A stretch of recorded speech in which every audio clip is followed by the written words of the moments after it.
Bien, hermanos, muy buen día a todos, bienvenidos.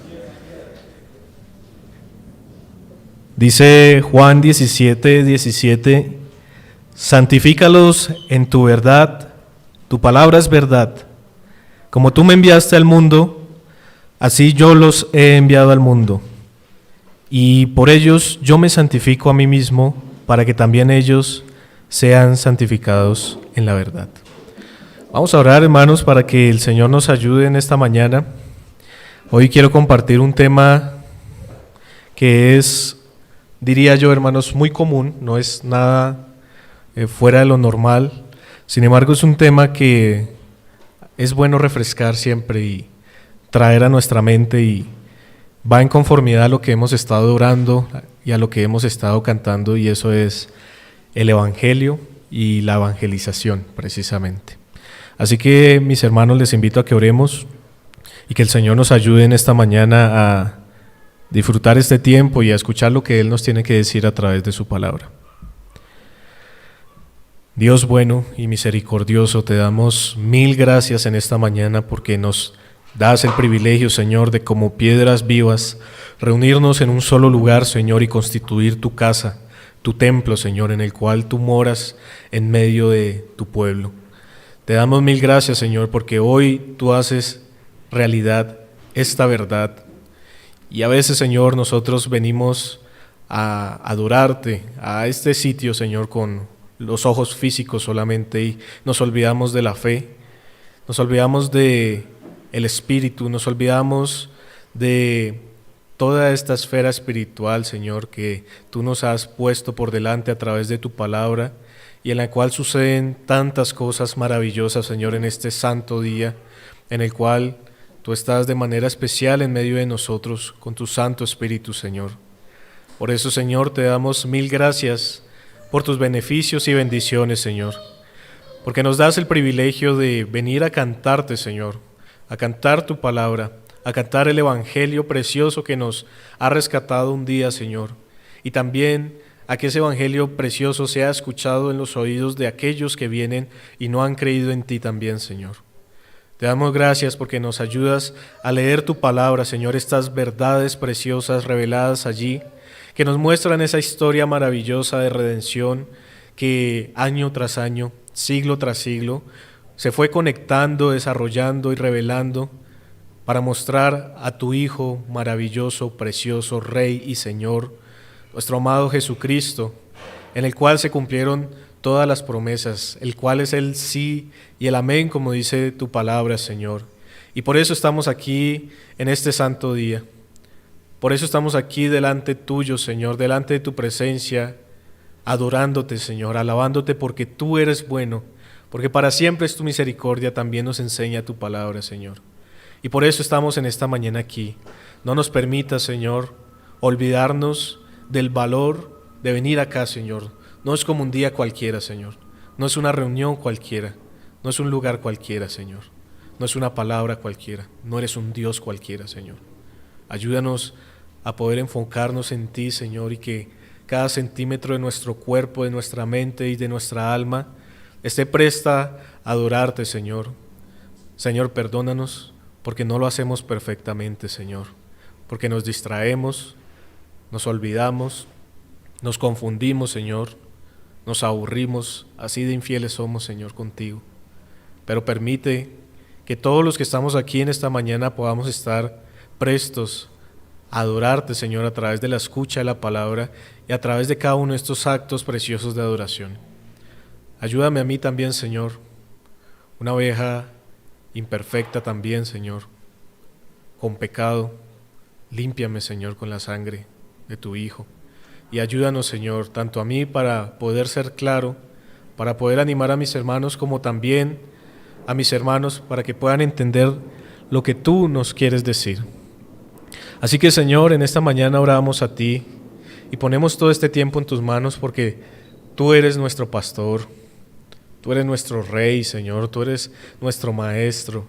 Nosotros somos instrumentos tuyos, Señor, privilegiados porque nos usas, Señor, y no lo merecemos. Pero en Cristo Jesús somos dignos y por eso estamos delante tuyo, Señor. Si fuera por nosotros, estaríamos hechos polvo, Señor. pero por tu gracia y amor estamos delante de tu presencia para reconocerte como nuestro gran Dios, el que nos ha dado una preciosa iglesia y que nos ha permitido también llevar un mensaje maravilloso de salvación. Esto es el Evangelio, Señor, el que nos has traído a nuestra vida y que ahora nosotros también queremos compartir. Señor, ilumínanos con tu Santo Espíritu, por favor, en esta mañana y ayúdanos en todas las cosas. Te lo pedimos, Señor, por los méritos de Cristo Jesús. Amén. Bien, mis hermanos, muy buen día nuevamente para todos.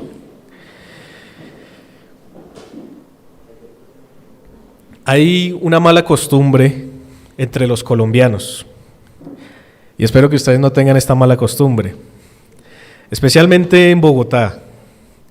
Cuando una persona busca una dirección en la ciudad y pregunta a alguien sobre esta, la persona, aunque no sepa, normalmente no dice no sé, ¿no? Sino que lo envía en una dirección u otra sin saber. ¿No les ha pasado? Uno está en la calle y entonces va a averiguar una dirección y le pregunta a un vecino, a una persona que está por ahí cerca y le dice es por la derecha y resulta que era por la izquierda. O le dice camine 10 cuadras hacia el norte y ahí lo ve y resulta que eran 10 cuadras hacia el sur.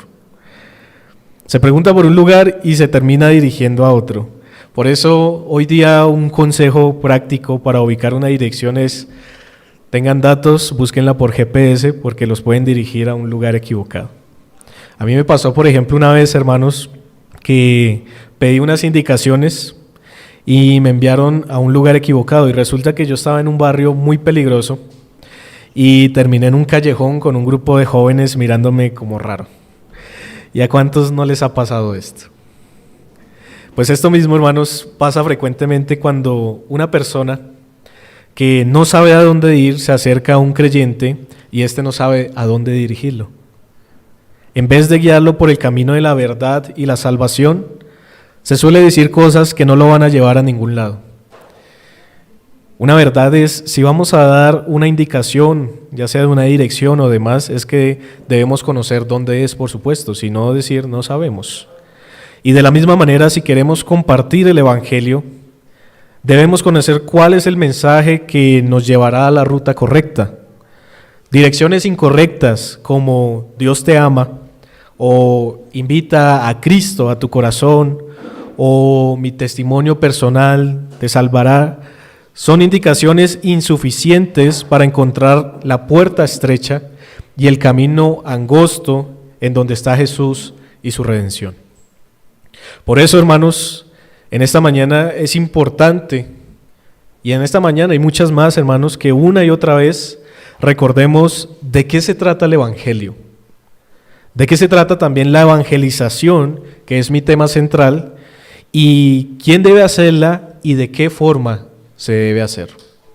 Eso es lo que yo quiero tratar en esta mañana con ustedes, hermanos, porque me parece muy importante que no olvidemos quiénes somos y cuál es la misión que tenemos tanto a nivel individual como siendo una de las iglesias locales de Cristo, parte de esa iglesia universal e invisible que hace todas las cosas para la gloria de Dios.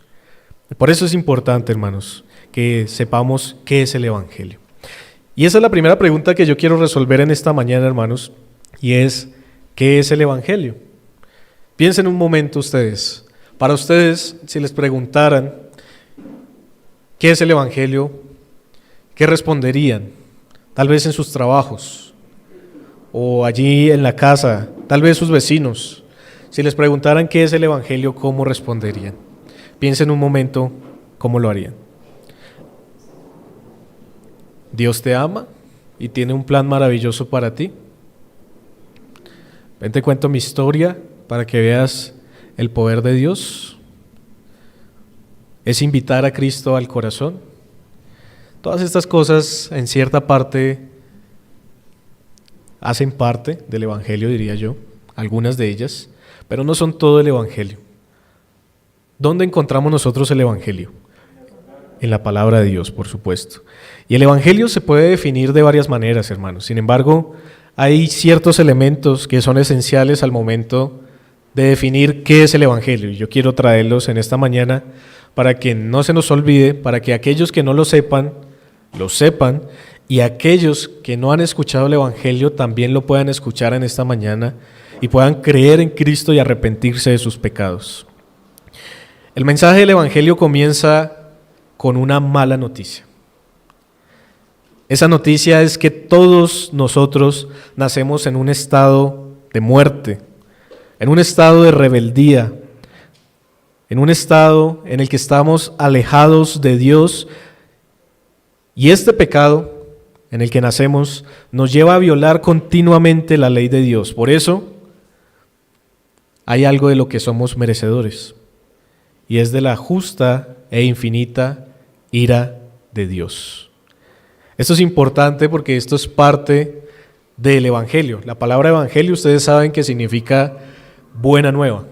Y yo lo he dicho en ocasiones anteriores, cuando hablamos del Evangelio, el Evangelio no se encuentra en las Escrituras, por lo menos lo que yo he estudiado, hermanos.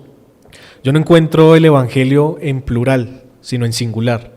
Una buena nueva. Solamente hay una buena noticia hablando de la salvación, hablando del mensaje de Dios, y esto es por supuesto Jesucristo. Pero para entender cuál es esa buena nueva, debo saber cuál es la situación en la que estoy. Si regalan por ejemplo una casa, uno dice muy bien, ¿a quién se la regalaron? Pero si sé que me la regalaron tal vez a mí, eso se convierte ya en una buena noticia para mí. Entonces, si yo sé que necesito esta buena nueva, pues entonces ahora sí realmente va a ser una buena nueva. Y por eso es que el mensaje del Evangelio comienza con una mala noticia. Esa mala noticia se puede traducir en dos elementos: la ira de Dios y el pecado del hombre. La ira de Dios, hermanos, es el punto de partida para predicar el Evangelio. Y quisiera invitarlos a ver unos textos que precisamente nos muestran cómo comenzar el Evangelio. Y uno de los libros o una de las cartas más apropiadas para narrarnos de qué se trata el Evangelio y poder conocerlo a profundidad es la Epístola a los Romanos. Miremos, por ejemplo, cómo Pablo comienza a hablar del Evangelio en Romanos, capítulo número 1, y vamos a leer el verso 17 y 18. Romanos 1, verso 17 y 18. Dice la palabra de Dios: porque en el Evangelio la justicia de Dios, noten cómo comienza. Comienza hablando de la justicia de Dios. Porque en el Evangelio la justicia de Dios se revela por fe y para fe, como está escrito: mas el justo por la fe vivirá. Porque la ira de Dios se revela desde el cielo contra toda impiedad e injusticia de los hombres que detienen con injusticia la verdad. Así comienza Pablo a hablar del Evangelio. Justicia, dice el verso 17, ira, dice el verso 18. Y esto es una parte importante, hermanos, porque muchas veces se nos olvida esta sección. Y entonces cercenamos el mensaje del Evangelio. Pero noten cómo Pablo lo hace acá. Para comenzar a hablar del Evangelio, él cuenta cuál es la condición en la que los hombres están. Y si ustedes leen todo el capítulo 1, va a explicar cuál es la condición de los hombres que están en rebeldía en contra del Señor, que están entregados a su maldad, a su inmoralidad, y que por eso Dios los va a juzgar. Pero que hay una verdad, que hay un evangelio, y este evangelio es el Señor Jesucristo. Entonces, el pecado del hombre y la ira de Dios son dos elementos que no deben faltar en nuestra definición del evangelio. Es algo a tener en cuenta, hermanos, cuando ustedes piensan en qué es el evangelio. Y es ahí entonces donde entra el papel, ahora sí, del mensaje de la buena nueva.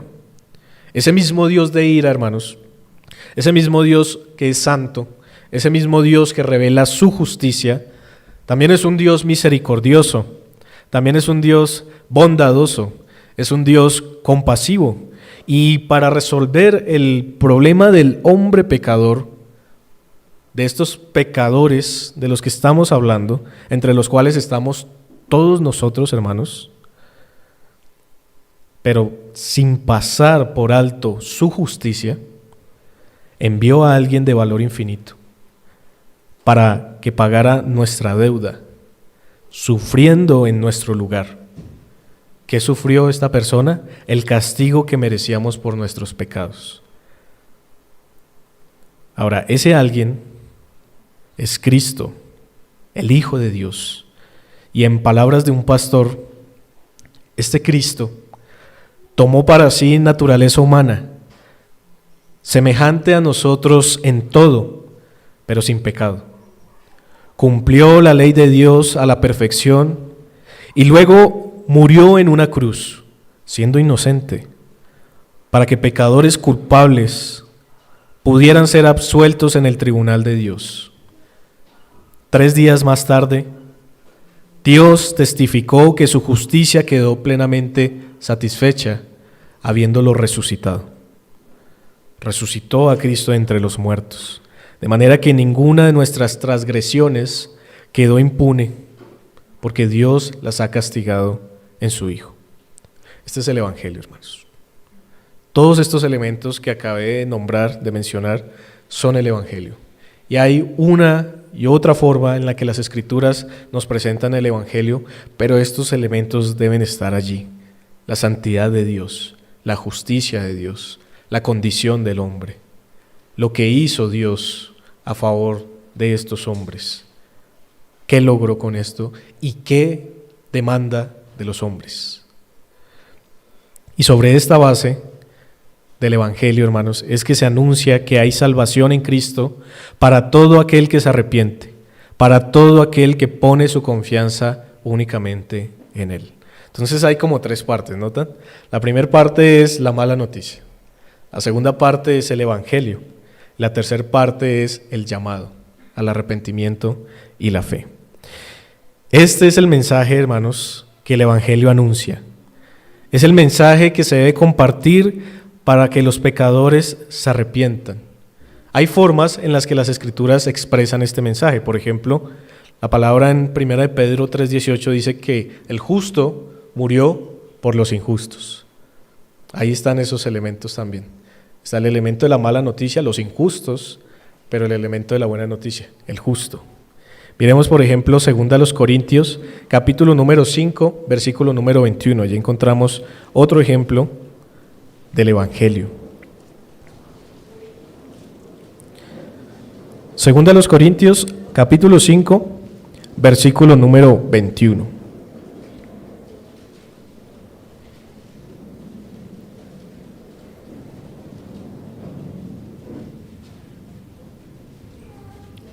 Dice la palabra: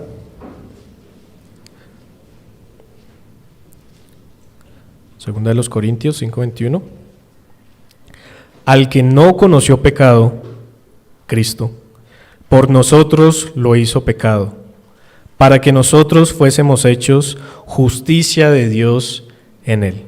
Entonces noten algo de lo que mencionaba, y es que no se podía dejar la justicia sin vindicación, y por eso Dios tenía que enviar a alguien, y ese alguien era Él mismo, Dios, la segunda persona de la Trinidad, Cristo, para que muriera en nuestro lugar. Y entonces dice, Él inocente, podríamos leer allí entre líneas en el verso 21, al que no conoció pecado, por nosotros lo hizo pecado, cargó pecado, no se hizo pecador, sino cargó el pecado, para que nosotros entonces cargásemos de una manera la justicia de Dios en Él. Este es el mensaje que el Evangelio anuncia, hermanos. Ahora, ¿hay amor en el mensaje? La respuesta sería, por supuesto que sí, hermanos. Cuán grande amor el del Señor para salvarnos por medio de su Hijo. Pero el amor no es todo el mensaje. Por eso decir Dios te ama y tiene un plan maravilloso para ti es un error. ¿Dónde dice eso en las Escrituras? Ahora, cuando hablamos de Evangelio, tenemos estos elementos siempre. El justo por los injustos. Pecadores justificados. Dios amando, enviando por el mundo. Y esa palabra mundo que se encuentra, por ejemplo, allá en Juan 3:16, tiene una connotación moral, ética, o sea, por malvados, es lo que está diciendo, no por todas las personas de todo el mundo, sino por malvados, por personas pecadoras, entre los cuales, por supuesto, un ejemplo, hermanos, somos nosotros. Reconocemos y sabemos que éramos del mundo, que estábamos muertos en nuestros delitos y pecados, pero el Señor nos ha alumbrado con su verdad, con el mensaje de la cruz, con el mensaje del Evangelio. Entonces, ¿hay amor en el mensaje? Sí, pero no es todo el mensaje. El mensaje debe ser completo.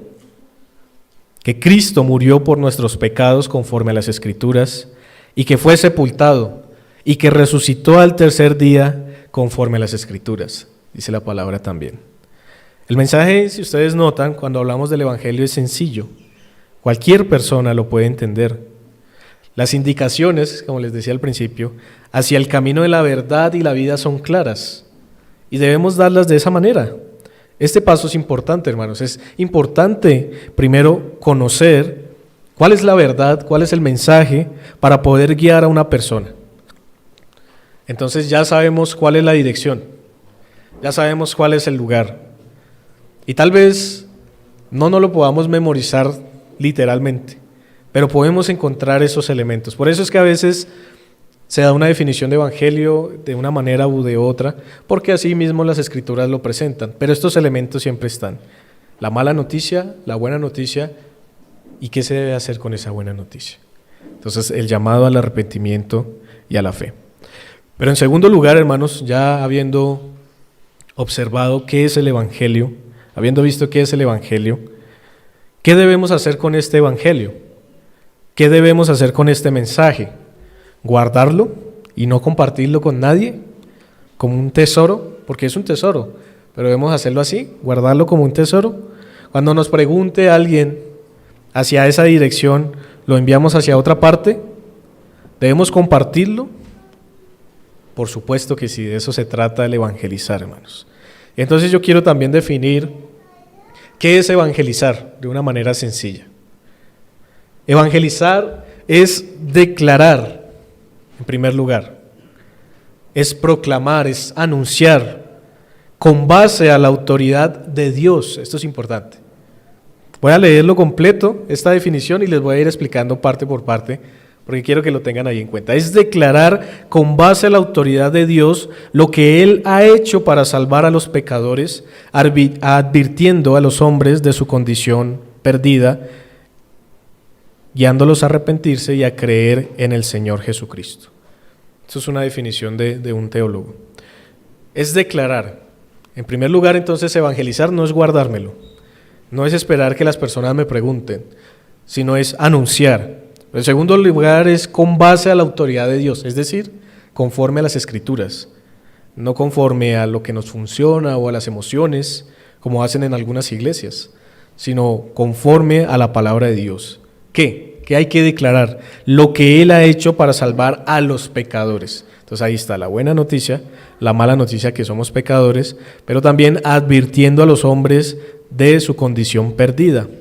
Y el llamado, guiándolos a arrepentirse y a creer en el Señor Jesús. Esto es evangelizar, hermanos. También se puede definir de la siguiente manera: es dar a conocer a los hombres el mensaje de reconciliación revelado en las Escrituras. Es dar a conocer, es declarar, pero también se puede definir así: es proclamar la buena nueva de salvación a un mundo perdido.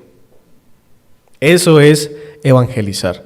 Ahora, cuando evangelizamos, hay algunos elementos que se deben tener en cuenta, y los mencionaba anteriormente. Por ejemplo, la santidad de Dios, la justicia de Dios, el problema del hombre, la muerte de Cristo, el significado de esta muerte, el llamado a la fe, el llamado al arrepentimiento. Y cuando no hay estos elementos, hermanos, no es el evangelio, es otra cosa.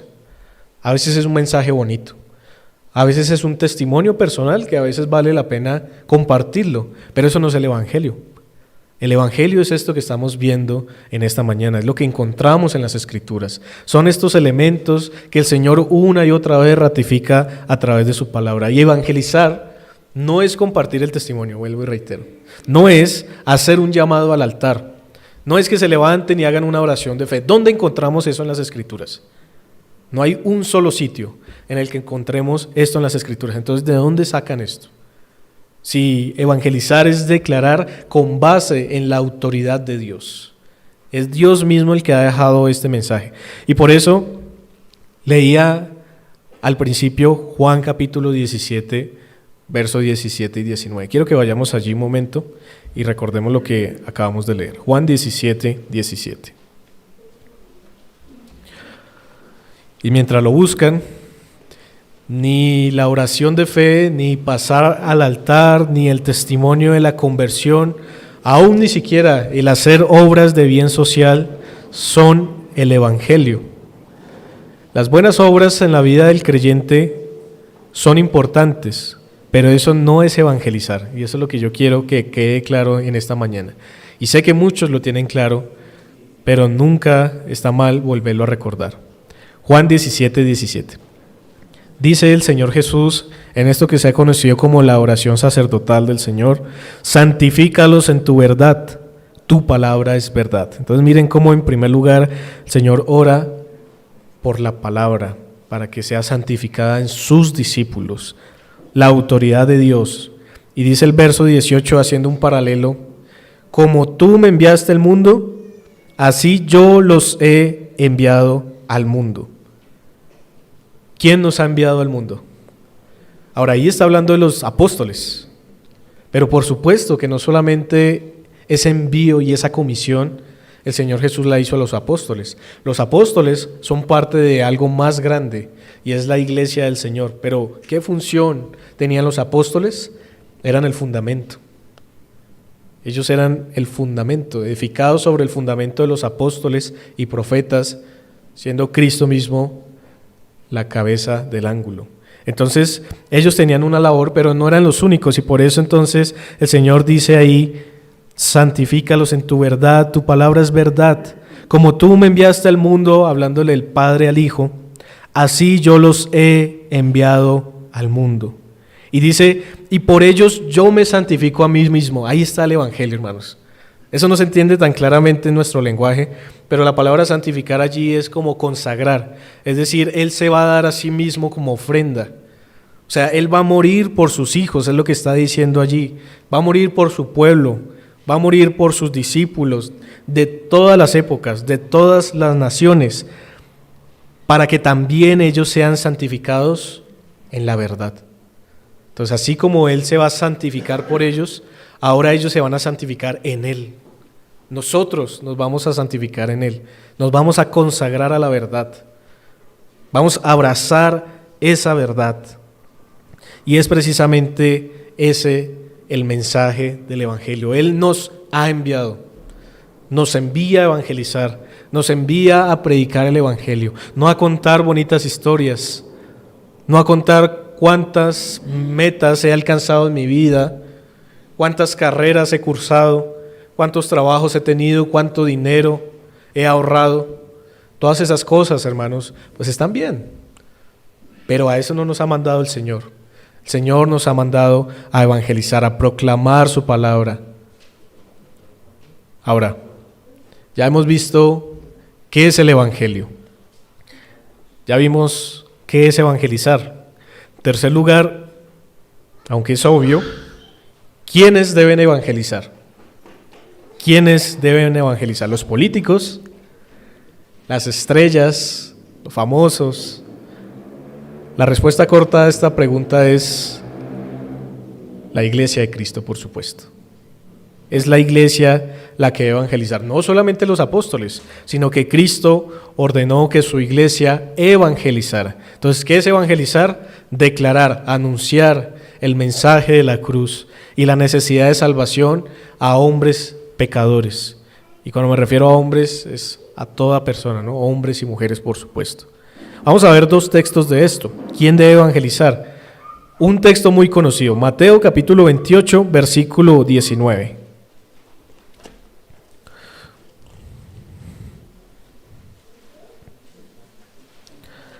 Ahora, Mateo 28, 19 también está en el contexto de que el Señor le está hablando a sus discípulos.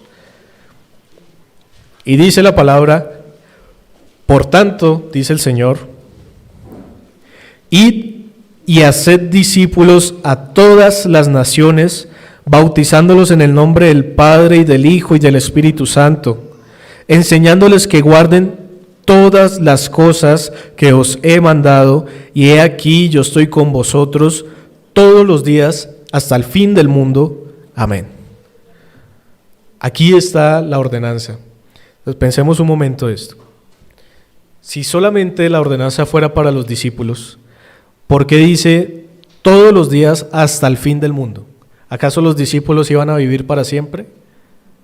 Los de aquella época no. Hoy están en la presencia del Señor. Pero esto no solamente era para esos discípulos, sino era para todos los discípulos. Esta comisión es para nosotros. Hoy Cristo está con nosotros. Y Cristo estará hasta el fin del mundo con nosotros por medio de su Santo Espíritu. Él está ya sentado en el trono. Pero no estamos abandonados. Hoy, constituidos como iglesia, el Señor está en medio de nosotros. El Señor nos está hablando a través de su palabra y nos está mostrando quién debe proclamar el Evangelio. Es la manera en la que el Señor lo ha decretado. El Dios soberano ha querido que la gente se salve por la locura del Evangelio. Hombres débiles, redimidos, predicando esta verdad, proclamando la verdad. Y como decía Andrés en la oración, no solamente proclamándola, sino viviéndola, por supuesto. Otro texto, vamos a ir a Lucas, capítulo 24, versículo número 46.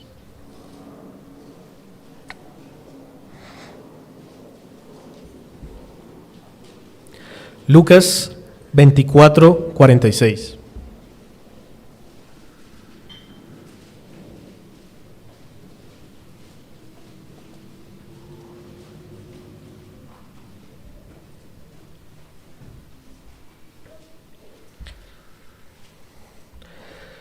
Dice, y les dijo, así está escrito, y así fue necesario que el Cristo padeciese y resucitase de los muertos al tercer día, y que se predicase en su nombre el arrepentimiento y el perdón de pecados en todas las naciones, comenzando desde Jerusalén. Entonces noten que aquí también la ordenanza es explícita. Él mandó a que se predicara a todas las naciones. Y por eso es que una y otra vez debemos proclamar este evangelio. Pero noten algo interesante que se me pasó en Mateo capítulo 28. Y es que la evangelización no es el todo. La evangelización es una parte del discipulado. Dice, enseñándoles que guarden todas las cosas. El evangelio es el primer paso. El evangelio, como decimos acá en la iglesia, es la fase número 1. Pero viene la fase 2, la fase 3 y la fase de la eternidad, hermanos. Porque eso es lo que dice el Señor, enseñándoles que guarden todas las cosas que yo os he mandado todos los días. Entonces, eso también es importante, porque a veces pensamos que evangelizar es proclamar el evangelio y ya, dejémoslo a su suerte. No pasa nada, ya mira a ver qué hace, mira a ver si sigue con su vida, sigue en su camino, no sabemos qué va a pasar, tenemos que hacer un acompañamiento. El Señor no solamente mandó a evangelizar, sino que enseñemos todas estas cosas, y ahí viene una parte importante, hermanos. Pero antes de pasar a esa parte, quiero preguntarles, ¿a quién mandó Cristo a evangelizar? La orden de Cristo es, según entiendo yo, hermanos, y por eso hago la pregunta, a todos los cristianos de todas las épocas hasta el fin del mundo. Pero mi pregunta es, ¿a quién mandó a evangelizar? ¿A los pastores? ¿Solamente a los pastores? ¿Solamente a los hermanos capacitados, dotados? ¿Solamente a los maestros? Es más, ¿solamente a los varones? ¿A quién mandó el Señor a evangelizar? Mi respuesta sería a todas las piedras vivas que han sido llamadas a anunciar las virtudes de quien les llamó de las tinieblas a su luz admirable. Todos aquellos que han sido llamados por el Señor deben predicar el evangelio, deben proclamar la verdad del Señor. Y entonces ahora sí vuelvo a la idea que quería compartirles, y es que en los procesos que nosotros hacemos, en la evangelización que el Señor nos ha mandado, en la gran comisión que tenemos como iglesia local y como individuos también, no solamente el hecho de evangelizar es el cumplimiento de esta misión. sino que es un discipulado constante. Y de ahí entonces viene una parte importante.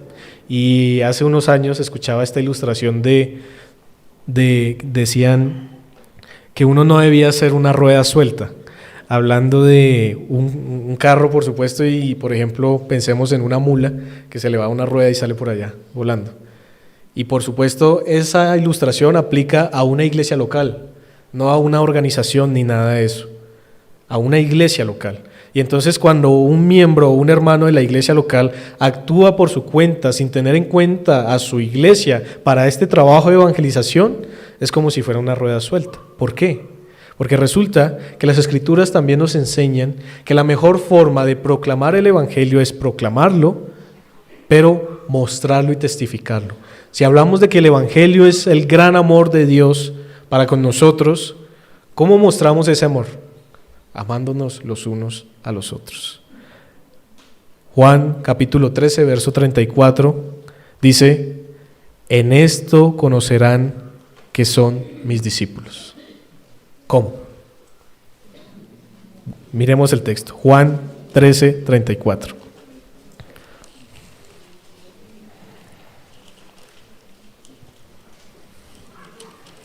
Juan 13, 34 dice este texto: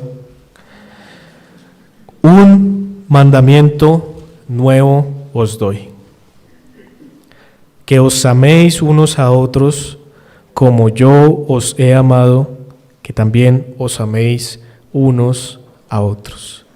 Entonces hay una responsabilidad al proclamar el evangelio, y es respaldar el evangelio con una cultura del evangelio, una cultura que se hace visible en las iglesias locales, en el amor mutuo, que hace visible el amor invisible de Dios. El evangelismo, hermanos, no es de creyentes aislados, sino es de creyentes unidos a un cuerpo.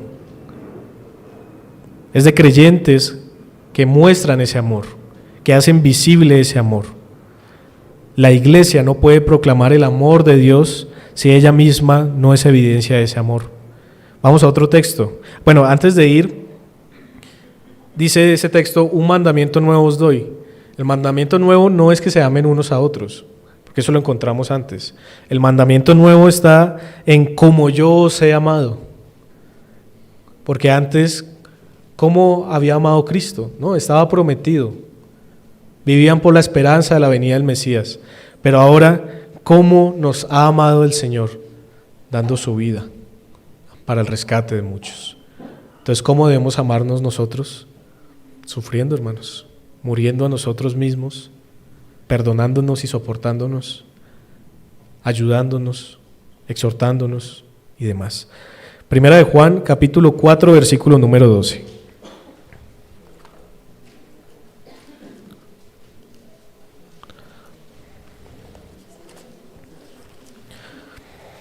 ¿Cómo se hace visible el amor de Dios? Primera de Juan 4:12.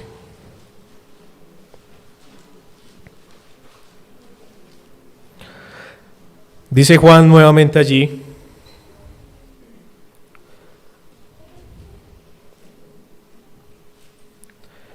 nadie ha visto jamás a Dios.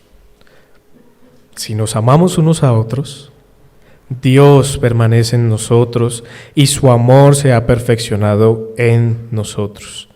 En esto conocemos que permanecemos en Él y Él en nosotros, en que nos ha dado de su Espíritu.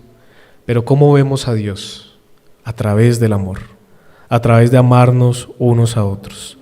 Dios, hermanos, amó gratuitamente al mundo con su amor. Un amor tan grande que envió a su Hijo a morir para pagar la deuda del pecador. Por eso, el ambiente en el que el incrédulo debe observar el evangelio es un ambiente de amor. Y digo observar, no proclamar, porque no solamente en la iglesia se proclama el evangelio, sino como estamos viendo, cada uno de nosotros tenemos la responsabilidad y el privilegio, hermanos, de llevar las buenas nuevas. El privilegio, o la buena nueva, el privilegio de ser embajadores de Cristo, como si Dios rogase por medio de nosotros. Y se anuncia que se reconcilien con Dios, que se arrepientan y crean en el Señor Jesucristo. Ahora, ¿cuán grande amor es el de Dios? ¿Cómo lo puede ver un incrédulo? En la iglesia. Ese fue mi caso, hermanos. No sé si algunos recuerdan. Yo estudiaba con Andrés el Evangelio y me quedaba los domingos acá, aunque me recomendaban que no me quedara, porque no iba tal vez a entender lo que se enseñaba en aquel entonces. Yo me quedaba. Y los hermanos que estuvieron ahí, que cuando lloraba me traían un pañuelito, que cuando iba a salir me saludaban, ahí vi el amor de Dios. Y el Señor utilizó eso también para llamarme a la fe y al arrepentimiento. Eso respaldó el mensaje que se me estaba predicando. Entonces, qué importante estas dos partes, hermanos. No se pueden dejar de lado. Por eso yo no creo, hermanos, en aquellas personas que andan por su cuenta, fuera de las iglesias, en Facebook, en las redes sociales, por allá, por cualquier lado, como si no tuvieran una iglesia local y no la tienen y proclaman el Evangelio y creen que eso es hacer la tarea completa. El Señor usa eso. El Señor usa hasta las piedras, dice la palabra. Pero esa no es la manera de hacer las cosas. Eso no es lo que el Señor está mandando. Eso es parte de lo que el Señor ha mandado. Es parte del discipulado, es el primer paso. Pero no podemos dejar de lado a la iglesia del Señor. Y por eso entonces, en cuarto y último lugar, ya hemos visto qué es el Evangelio, qué es evangelizar, ya hemos visto quiénes deben evangelizar, ahora vamos a ver cómo se debe hacer. Y vuelvo y reitero lo que dije al principio. Yo no quiero, hermanos, ser innovador en todo esto. Yo quiero tomar de hermanos, de pastores y de maestros que ya han enseñado, que ya han hecho esto, que han dado de su ejemplo, de su vida, para cumplir la misión encomendada. Entonces lo que van a escuchar no es de mi autoría, por supuesto, sino es del Señor, y es de hermanos que ya han anunciado esto. En primer lugar, ¿qué se debe hacer para evangelizar? Ya sabemos qué es, ¿no? Ya sabemos quién debe hacerlo. Pero ¿cómo evangelizamos? En primer lugar, hermanos, orar. Orar. No somos suficientes. No somos capaces, nosotros no salvamos, pero queremos que sean salvos aquellos que les proclamamos. La salvación no está en nuestras manos, la salvación solamente se encuentra en las manos de Dios.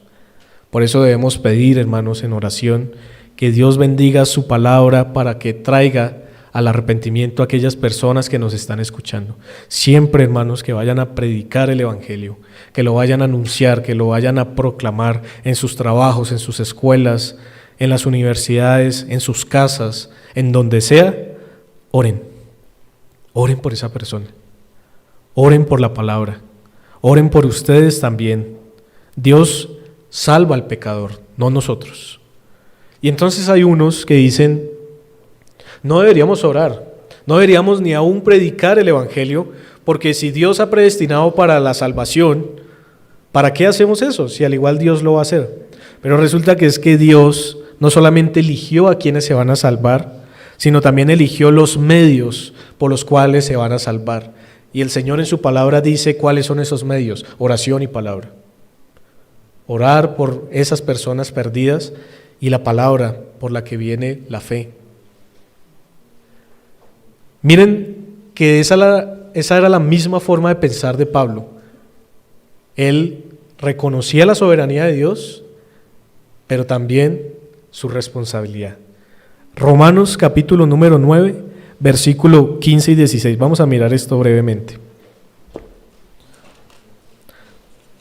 Porque nosotros no predicamos la pereza, no predicamos el no evangelizar, sino antes bien debemos sufrir todo por amor a los escogidos, como Pablo también decía. Romanos 9:15.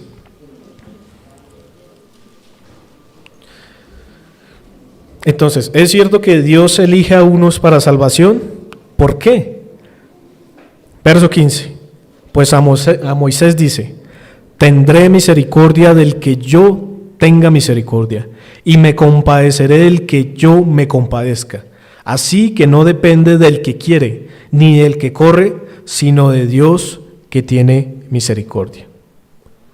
Muy bien, Pablo, entendemos esa parte. Pero miren más adelante, capítulo 10, versículo número 1. Hermanos, ciertamente el anhelo de mi corazón y mi oración a Dios por Israel es para salvación. El que entiende que no depende del que quiere ni el que corre, sino de Dios que tiene misericordia, es el mismo que después dice: anhela mi corazón que este Israel duro de corazón sea salvo, y oro por ellos para que sean salvos. Entonces ahí está esa realidad. Por eso, en primer lugar, al evangelizar debemos orar. En segundo lugar, un consejo que también da un hermano es: debemos usar la palabra de Dios. Es la palabra de Dios la que es viva y eficaz. No es nuestra elocuencia, no es la manera en que nos expresamos, no es las palabras que usamos. Es la palabra de Dios la que es viva y eficaz. Y nosotros, a los incrédulos, debemos dar testimonio de que no son nuestras opiniones, sino que es la de uno más alto, el omnipotente, el Dios de las alturas, el Dios creador y redentor. A ese venimos como embajadores a anunciar, no a nosotros mismos. Por eso lo del testimonio personal y esas cosas tienen su lugar, hermanos. Tienen su lugar en el ánimo, tienen su lugar de pronto en el conocerse unos a otros, pero no en la evangelización en el sentido de que ese sea el mensaje. A veces el testimonio puede abrir las puertas para evangelizar, pero es la evangelización como tal, a través de la palabra de Dios, la que va a hacer la obra. Dios lo ha decretado de esa manera. En tercer lugar, otro consejo: seamos claros con lo que le decimos a los incrédulos. Debemos hacernos entender en el mundo. Aquí hablamos a veces de palabras, gracia inefable, omnipotencia, palabras que son comunes entre el pueblo de Dios, pero que un incrédulo no va a entender lo que estamos diciendo. Y entonces debemos rebajarnos al lenguaje del incrédulo, no con vulgaridades ni nada de eso, sino al lenguaje habitual de los incrédulos para comunicarse y comunicar esta verdad. Debemos tener cuidado con las expresiones y la forma de hablar, porque podemos llevarlos a la confusión. Y esto también deriva en algo más, hermanos, y es no sacrificar la claridad del evangelio para no ofender. Hace poco veía como una imagen, era como un meme, algo así. Entonces decía: nosotros predicamos a Cristo crucificado, lo pusieron en las redes sociales. Y entonces, con el pasar del tiempo, la maleza fue subiendo, y eso estaba escrito en la iglesia. Y entonces la iglesia fue abandonada y fue creciendo esa maleza y fue tapando cada partecita. Entonces después decía: nosotros predicamos a Cristo, se había cubierto la parte de crucificado. Y después, más adelante, nosotros predicamos, se había eliminado el Cristo. Y al final queda nosotros. Entonces a veces uno, por no ofender a las personas, entonces no decimos que hay pecado, no decimos que merecen el infierno todos, no decimos nada de esto porque de pronto las personas se molestan y después no nos vuelven a hablar. Pero no debemos sacrificar la claridad para no ofender. Debemos hablar claramente del pecado, de la importancia de salvarse, de la necesidad del arrepentimiento y de la fe, de la terrible condenación. No debemos rebajar el evangelio, hermanos. Seríamos infieles al proclamar el mensaje. El evangelio, como les decía, no es invitar a Jesús al corazón. ¿Dónde dice eso las Escrituras? Muéstrenme ustedes un pasaje donde diga eso. Entonces, ¿por qué se hace de esa manera? El evangelio no es la oración de fe, no es pasar al frente, no es levantar la mano. El evangelio es llamar, dice las Escrituras, al impío a que se arrepienta y crea en Jesucristo. Miren, por ejemplo, Hechos capítulo 16, versículo número 31. Hechos 16, 31.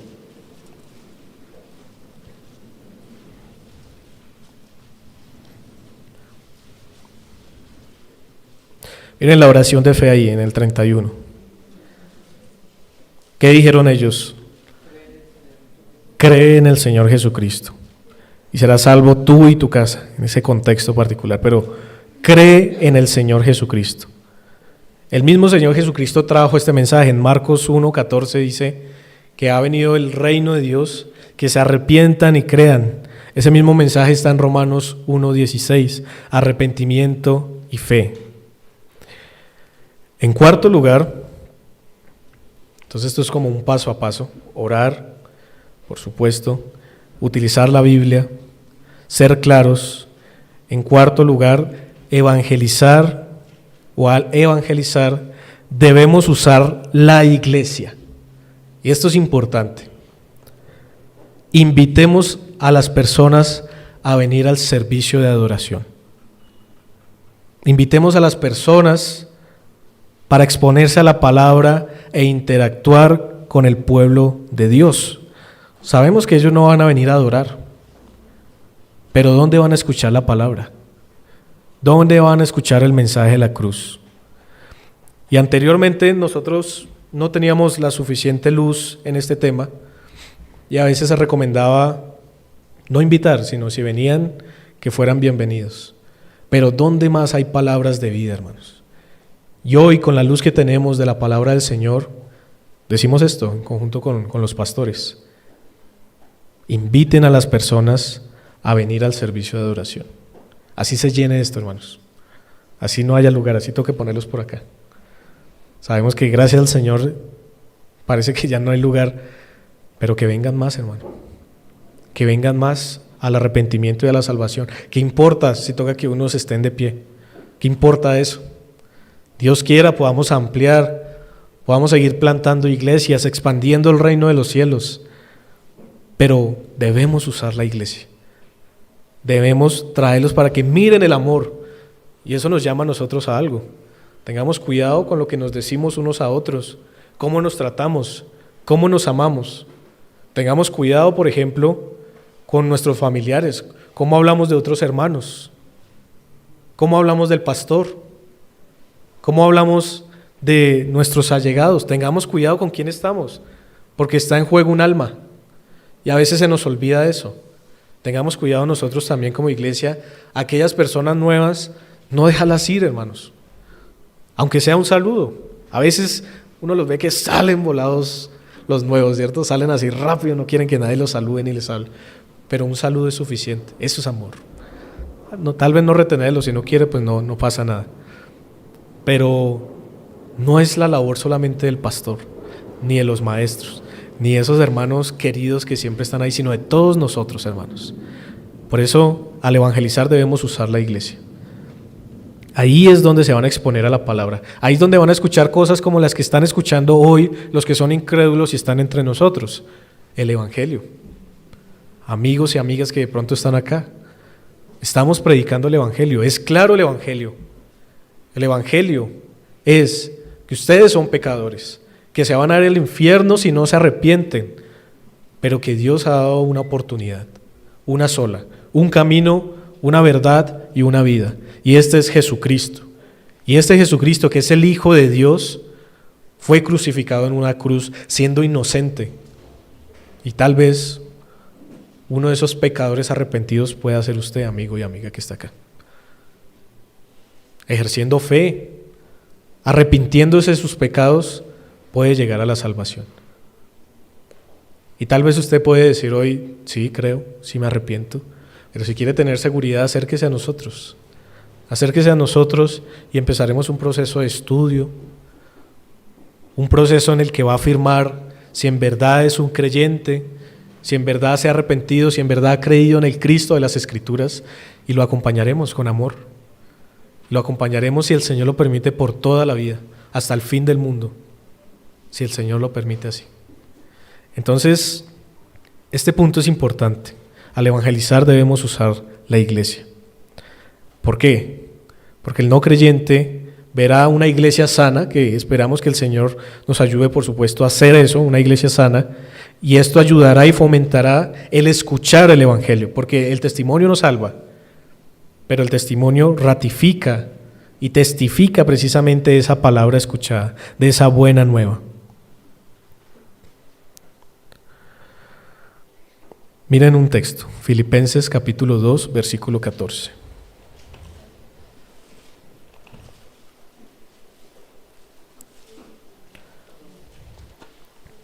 Filipenses 2:14. Este texto me sorprende porque cuando hablamos de las características de los obispos, ¿qué es lo que resume todas las características de los obispos? Que sean irreprensibles, es Entonces uno dice, sí, los pastores deben ser irreprensibles. Miren lo que dice este texto. Haced todos sin murmuraciones y contiendas, para que seáis irreprensibles y sencillos, hijos de Dios sin mancha en medio de una generación maligna y perversa, en medio de la cual resplandecéis como luminares en el mundo. Mi pregunta es, hermanos, y me hallo yo culpable delante de esto en primer lugar, ¿cuántos murmuran, cuántos contienden, y esto enfrente de los incrédulos? No son irreprensibles, y no solamente el pastor debe ser irreprensible. ¿Qué dice este texto? Todos debemos ser irreprensibles en medio de una generación maligna y perversa. ¿Para qué? Para resplandecer como luminares, para alumbrar con la luz de Cristo. Hermanos, no le hagan ese daño a sus seres queridos, no le hagan daño a sus amigos, a sus compañeros de trabajo. Tengan cuidado con la murmuración y la contienda, porque sabemos que no somos perfectos, por supuesto, pero debemos cuidar esas almas a las que probablemente se les va a predicar el Evangelio o se les está predicando. Y puede ser eso un motivo de obstáculo para que esa persona diga, uy, pero si esa iglesia es así, o si esos pastores son así. Hermanos, arrepiéntanse de ese pecado de la murmuración y la contienda. Yo también me voy a arrepentir de esto y seguir avanzando en la santidad del Señor y proclamando el Evangelio. De esto se trata entonces, hermanos, la cultura del Evangelio. Y para no alargarme más, en quinto lugar, vivir el Evangelio. Mirar cómo nos comportamos, por supuesto, no solamente como iglesia, sino de manera individual. Este es el llamado para el creyente. Este es el llamado también para la iglesia. Pero como les decía, hoy también proclamamos el Evangelio. Y aquellos que no han creído en Cristo pueden hacerlo en este momento. Crean en Jesucristo y arrepiéntanse de sus pecados y hallarán salvación. Este es el camino y la vida. Este es el Señor. Él quiere esto, ¿sí? Él quiere que nos arrepintamos. Él, dice, llevará a descansar a aquellos que están trabajados y cansados. Nunca olvidemos el Evangelio, hermanos. Nunca nos avergoncemos del Evangelio, sino que animémonos a cumplir nuestra labor privilegiada de seguir llevando la buena nueva hasta el fin del mundo. Que el Señor nos ayude en esta empresa que Cristo ha establecido. Amén. Oremos. Señor Dios bueno, te damos mil gracias en esta mañana por tu bendita palabra que nos recuerda este mensaje, el cual nos vivifica, el cual nos ayuda a recordar quiénes éramos también y de dónde nos ha sacado. Señor, nos ha redimido con la sangre de Cristo. Cristo ha pagado por nuestros pecados y te damos mil gracias, Señor. El Evangelio no solamente es para el no creyente, sino para nosotros, para seguir creciendo, Señor, para seguir aprendiendo de ti, Señor, para santificarnos día a día. Pero oramos también, Señor, por aquellos que han escuchado el Evangelio en esta mañana. Quieras tú, Señor, salvarles. Quieras tú que sea este momento. Quieras tú que aquellos que nos escuchen también a través de la transmisión y que no han creído en ti, Señor, se puedan arrepentir, puedan creer en el Señor Jesús, Señor. Ayúdale, Señor, ayúdanos también como creyentes a seguir predicando el Evangelio en las casas, en todo lugar, Señor, en las universidades, en el trabajo, en cualquier sitio en el que nos encontremos, Señor, a anunciar estas verdades para que también puedan gustar de este don precioso dado por gracia, la salvación en Cristo Jesús. Señor, ayúdanos a vivir de tal manera que podamos llevar esa buena nueva, Señor. Y también como iglesia, Señor, ayúdanos a poder vivir este Evangelio y a poder seguir avanzando para tu gloria y para tu honra, Señor. Porque todo lo hacemos es porque tú lo has mandado y porque a ti te queremos reconocer y a ti te agradecemos, Señor. A ti te honramos y te adoramos como lo hacemos en este día maravilloso que tú nos das. Bueno eres, Señor, y por eso te damos mil gracias y lo hacemos en nombre de Cristo Jesús. Amén.